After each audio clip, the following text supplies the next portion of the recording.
Well, good morning. I'm in the car, I know. It's not as exciting, is it, as being on the bike, but I just wanted to bring you a bit of an update on the Triumph project, my Bonneville project.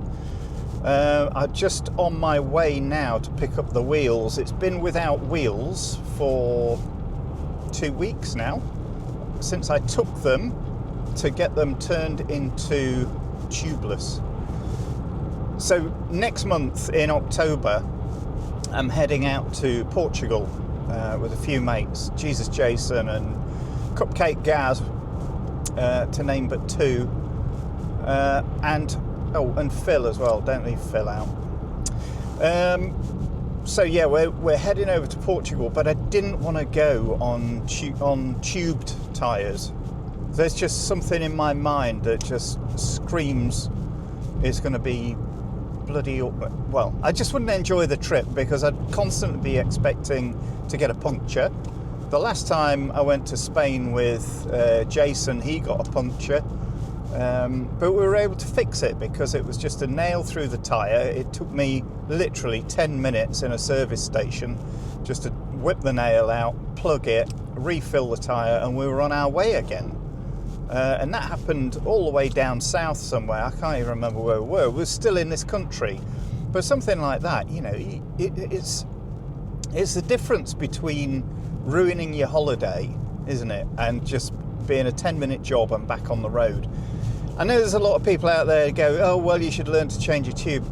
Screw that. I don't want to learn to change tubes. I don't want to be in the pissing rain trying to get a wheel out of my Bonneville. Especially, you know, well, whichever wheel it is, they're both a pain in the arse, but a front wheel, how am I going to prop the bike up while I, you know, take the wheel out, get the tyre off and repair a puncture? Screw that, don't want it. So, yeah, tubeless, that is the way to go.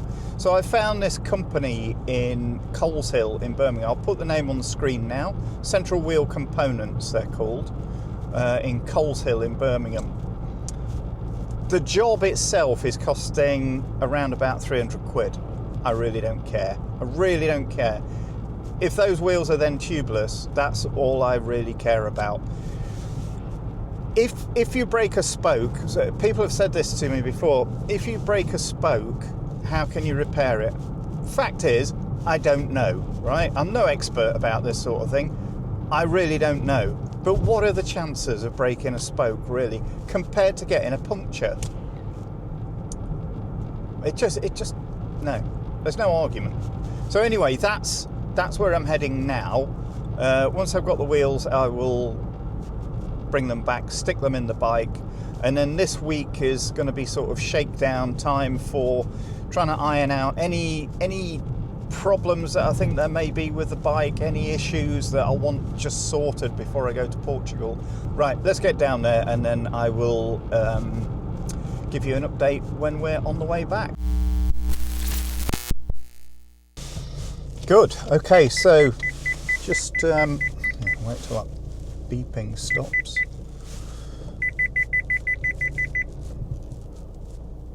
Good, so I've just picked up my wheels, £300 exactly, which, you know, for peace of mind, I don't mind paying, to be honest. So now we're going to head home. I will stop, mind you, there's nothing really to show you. I was going to say I'll stop and show you the wheels. They just look exactly the same, pretty much. Just different valves, so, you know, not really any point in me showing you that. So I'm going to head home now and get those back on the bike. It will be so good to get a bike with wheels. Okay, these are the wheels back.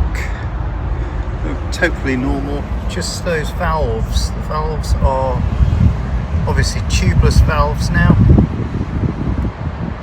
but cracking job. Been rebalanced as well after they put the tyres back on. There is a small charge for taking the tyres off, and putting them back on again, but saves me the hassle of having to get Mark to come and do it for me. So yeah, let's get them back home, get them back on the bike.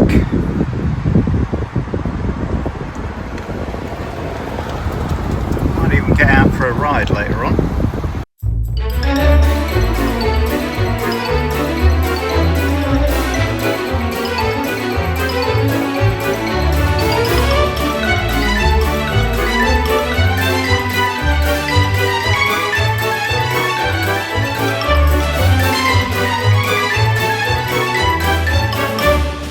Excellent. So there it is. Rear wheel back in. Oh, I need to put the mudguard back on. That's what those screws are for. Front wheel back in. Remember to tighten up the Allen bolt, the locking bolt, and also tighten my caliper up, which I nearly forgot. So, yeah, I'll get this tidied up now, get the mudguard back on, and then we'll go for a ride. Oh yeah, that's the other thing I've got to show you. Now, I know you'll say, oh, but that's illegal, mate. I know, black and silver, it is illegal. I'm aware it's illegal. It's the right size, I'm not trying to hide anything from the fuzz. I will carry this in my rucksack with me. Just in case the fuzz are about, and I'm going to put some Velcro on it so that if the fuzz are about, I can just put that over there. I'm sort of getting the bike ready now for Portugal. Like I said this morning, having the tyres done, for me it was just so important. The thought of going with bloody tubes, tyres with tubes in, it just didn't bear thinking about for me. It was the last thing I wanted to do. So, you know, it was £300 to get it done, to get the job done. But personally, I think it's a price worth paying. It would be less than that if I took the wheels without the tyres on. It would have been less, but there was a bit of a charge just for taking the tyres off, which is fair enough. You will notice I've put these horrible, ugly hand guards on, just because if the weather's really bloody awful, at least my hands will stay a little bit protected from the weather. Not massively, but as long as it keeps a bit of the weather off me, because it's a long time to be in the saddle every day, just getting soaked and your gloves getting absolutely pounded with, you know, no protection. So I'll put those on. The quad lock is on, the charger.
So I have done quite a bit to this bike. I'll run through, oh God, where do I start?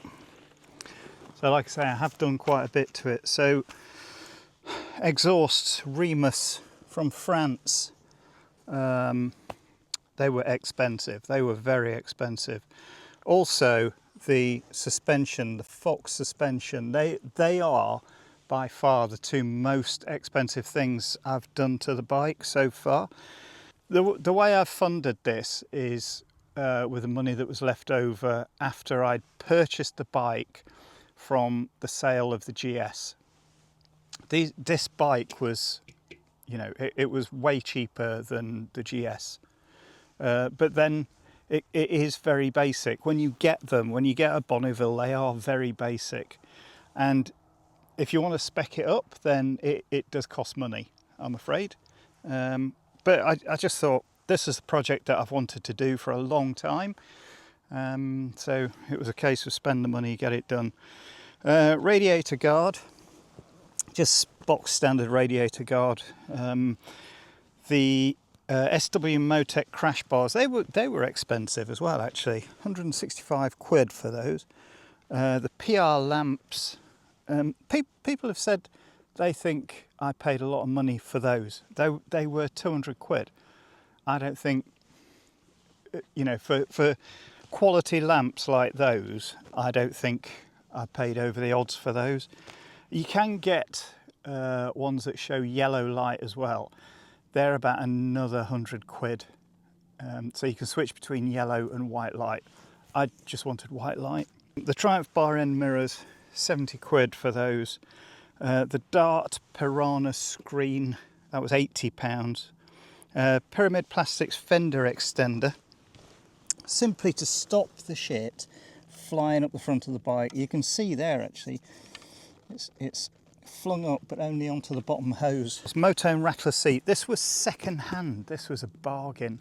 It was, I think these are 270 quid new, and I got this for, I can't remember how much I paid for it now, 120, something like that, 120 quid. So yeah, I was quite pleased with that. What else have we got? Give you rear rack, which I didn't know at the time. So when I bought this rack, I was also going to buy the SW Motec Legend panniers to go on the side, but there should be 2 drill holes. So if you have the handguard, the Triumph handguard, the factory handguard, which comes up and round, which I didn't want because I didn't want anything higher than that, because my plan was always to put my bag, my travel bag, on the back. So I wanted it flat so I could just dump the bag on, strap it down, and you know, I'm ready to go. That handguard is more expensive than this Givey rack. So it swings and roundabouts with that. I can't fit the SW Motec Legend. I did buy them, but I had to send them back because I couldn't fit them. They were no good to me. Pannier racks, these are from Tech Products. Tech Products, can't recommend them highly enough. They are absolutely brilliant company. That's also the company where I bought the springs, the progressive springs. So it's got progressive springs, which are also, it's got the adjustable nuts on top. How much are they? 137 quid, I think. Around, I put around 140 quid for that. But well worth it, well worth it. The suspension, £860 for Fox suspension. I didn't tell you how much the exhausts were, £805. And add to that an import duty of 70 quid to get them into the country. Brexit, eh? Brexit. Heated grips, they're bloody expensive, but they are the integrated heated grips. So yeah, I'm mega happy with having heated grips on. Like I say, I put the handguard just for Portugal. They're coming off as soon as I get back from Portugal, probably coming off. I might leave them on for the winter, who knows. This bike is quite awkward to buy for. Everything that you buy, even from Triumph, you have to use your VIN number to buy it because there are so many variations on models of Bonnevilles. Who'd have thought it? I certainly didn't. Got caught out a few times. 240 quid for heated grips. 240 quid. Fortunately, it's already got a centre stand, It came with one, so whoever owned it before me and did 340 miles on it obviously bought it with that. And then the tubeless treatment for the wheels today, I paid that bill to 300 quid. It was 300 quid exactly on the nose. The other good thing I meant to mention actually, with these exhausts, because they pick up at the end, you can actually access your rear wheel. If you've got the pea shooters on, if you leave the pea shooters on and you get a flat tyre, you've got to take an exhaust off. I put those on, I didn't realise until taking the back wheel out to take the wheels to be made tubeless. I didn't realise until then what a clever move that was, because I didn't have to take an exhaust off. LED headlight bulb.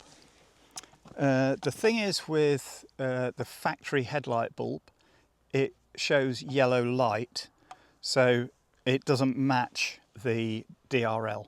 So the LED headlight bulb was 50 quid. Tank pad, a little bit of bloody rubber, just stuck to the tank, 35 quid. 35 quid for that. Cosmetic, but I think it's worth it. So I hope you've enjoyed this little bit of a catch up on what I've done to the Bonneville up to now.